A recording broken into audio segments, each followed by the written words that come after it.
You know, usually when we talk about like a severe injury, there is this expectation of precision. Right, getting an X-ray. Exactly. You break your arm, the doctor points to that jagged white line on the film, and it's just binary. It's broken or it's not broken. It is very comforting. Yeah, that kind of clarity. It really is. But when you step into the world of psychological manipulation, especially betrayal, that X-ray machine just, well, it shatters. The diagnostic landscape gets incredibly murky. Oh, absolutely. It becomes almost impossible to navigate. And for you listening right now, trying to make sense of human behavior, it can feel like you are navigating without a compass. Which is why having documented proof is so rare Yeah. and, frankly, so valuable. Yes, and that brings us to today.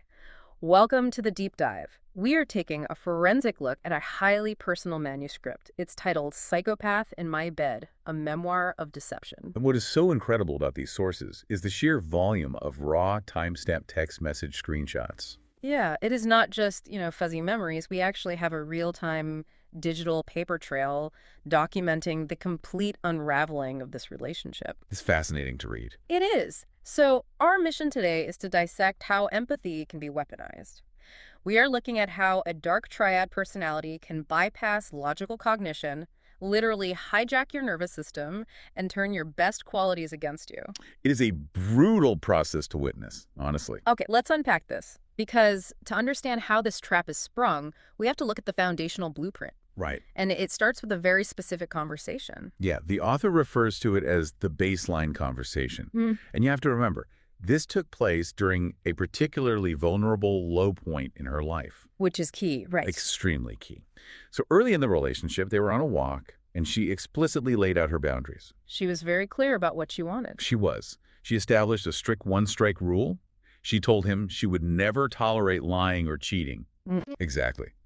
Because if he did either, trust would be broken, and she said there would be no second chances. I mean, I read that and I thought, wow, what a completely healthy, rational boundary to set. You were laying your cards right on the table. It is very rational. But his response in the text messages, that is what I find so unsettling. Oh, it is textbook manipulation. He didn't just agree to the boundary, he mirrored it to this extreme degree.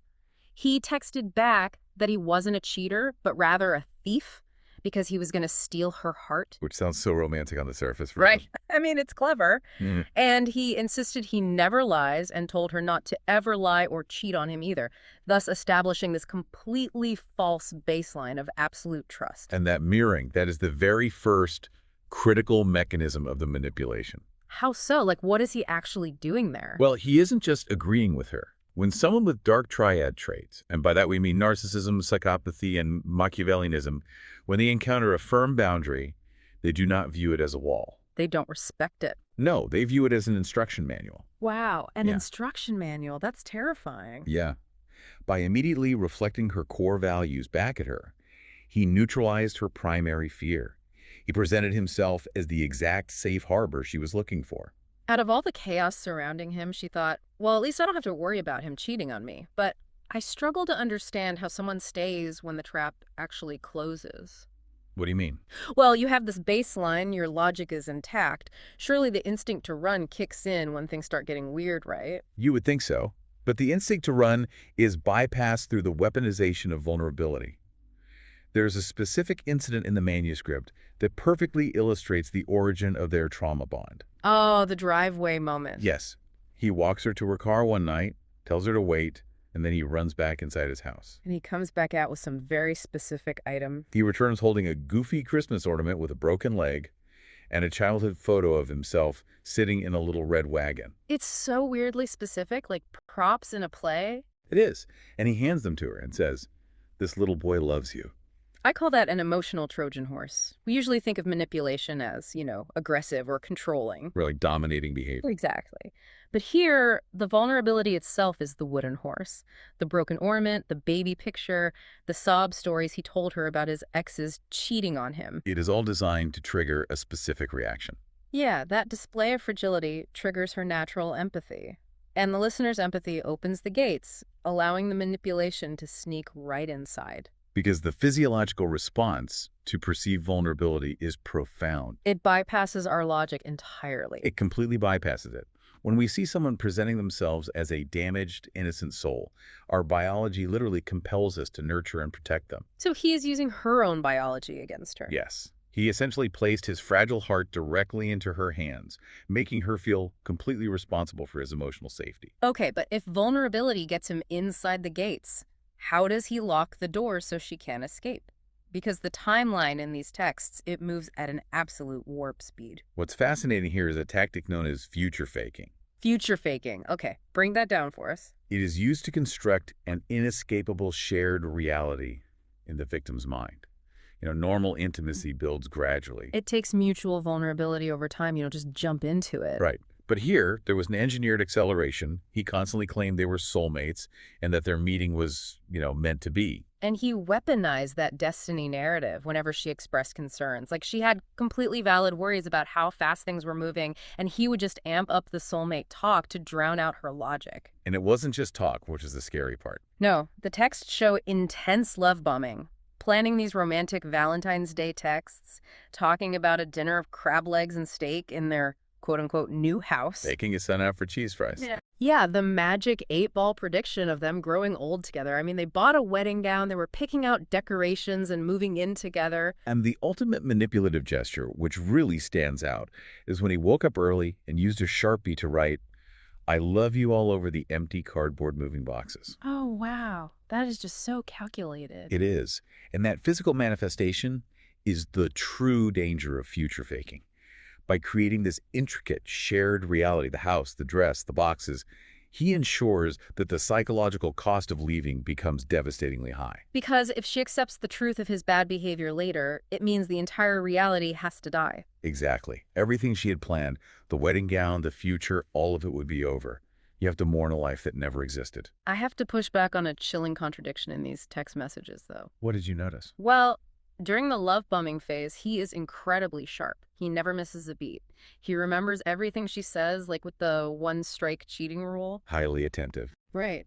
But later in the relationship, she notes he would constantly play dumb. He would act like he didn't hear her say something or pretend he didn't understand the questions. How does someone go from being that sharp to having selective amnesia? That playing dumb is a very common tactic to evade accountability. So it's completely intentional. Absolutely. During the love bombing, hyper-focus is required to capture the target and build the persona. But later, the mask gets heavy.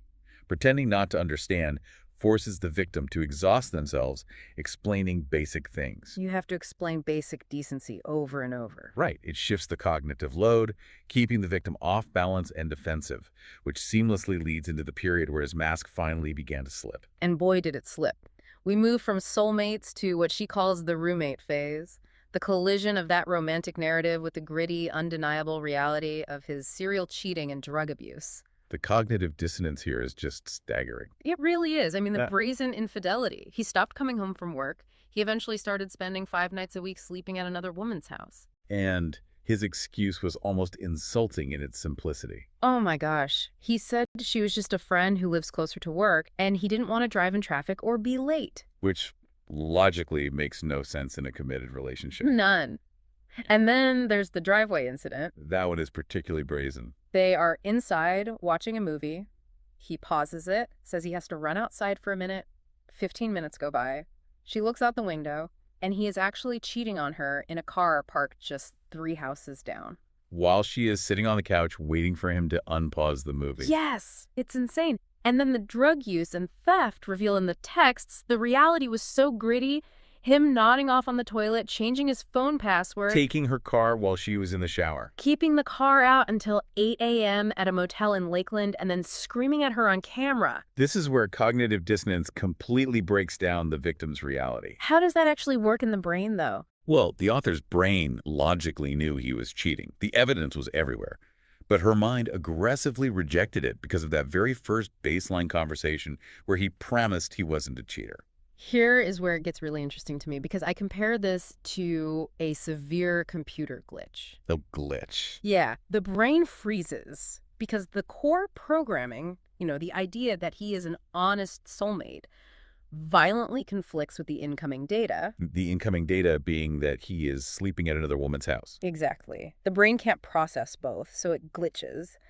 How does a person finally break through that cognitive glitch and accept the reality of a dark triad personality? It usually requires a final confrontation, an absolute dismantling of the illusion.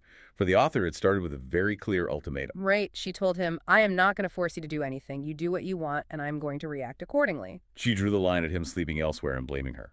She said, if you want to stay over at someone else's house and not in our bedroom and try to blame me for it somehow, then I'm done. And of course, he chose to stay away. And she moved out 2 months later. But he instantly rewrote history. He started claiming she abandoned and hurt him. It's maddening. That rewrite is essential for the abuser to maintain their perpetual victim status. But she didn't know what she was dealing with yet. She hadn't even heard of a dark triad personality. Which explains her reaction to the Hoover. Right, when he tried to come back, the hoovering phase, she initially thought he genuinely missed her. She didn't understand that abusers only return to reclaim their supply. And supplies everything to them. It is. And when her logic and detective skills finally unearthed his true motives, like the actual why of it all, it was devastating. What did she find? He love-bombed her so quickly just to make his baby mama jealous. He didn't have a main source of supply at the time. And worst of all, he wanted free access to her medication for his quote-unquote back pain. The drug addiction. Yes. Just like he said about a woman mentioned in the texts as Mrs. Riverview and her methadone. Once she noticed he was still buying drugs and spending all his money and didn't want to pay for anything related to the wedding. She was paying for it all. Exactly. It was the harsh reality to know he had used her right from the beginning. It's a completely parasitic reality. Completely. She got him 6 different jobs that paid more than he ever made, and he got fired from all of them. She saved his life twice. And when she asked what he actually brought to the relationship, he could never name a single thing. He used her as a primary supply, a safety net where he ran when he didn't have anywhere else to go. He never gave a damn about her. It's just disgusting how he could compartmentalize everything and cheat so easily while lying to her face. I want to emphasize something crucial here, though. People might hear this and wonder how someone so smart could be deceived. Yeah, that's a very common judgment. But intelligence has absolutely nothing to do with falling victim. Wait, really? Really. These are predators who hijack your nervous system and literally change your brain pathways. They don't target the weak. They target the capable, the empathetic, and the resourceful. Wow. So what does this all mean for you, the listener? I mean, the author was so upset and angry, wondering why she had to go through this. She shared this story specifically to save someone else from having to endure it. To sum it up, a relationship shouldn't require you to abandon your logic. Extreme charm and accelerated intimacy, they're often red flags, not fairy tales. Exactly. If it feels too good too fast, you need to step back. I want to leave you with a final provocative thought to chew on today. Go ahead. We talked about that baseline conversation. You set strong, clear boundaries early on, like declaring you hate liars and cheaters to protect yourself. Right, it's a defense mechanism. But what if those exact boundaries are the blueprints a predator uses to custom build their disguise? They don't see your boundary as a wall. They see it as the exact shape of the mask they need to wear to get into your life. That is a terrifying but very real perspective. Keep your eyes open, trust your logic, and don't let anyone use your empathy as a weapon against you.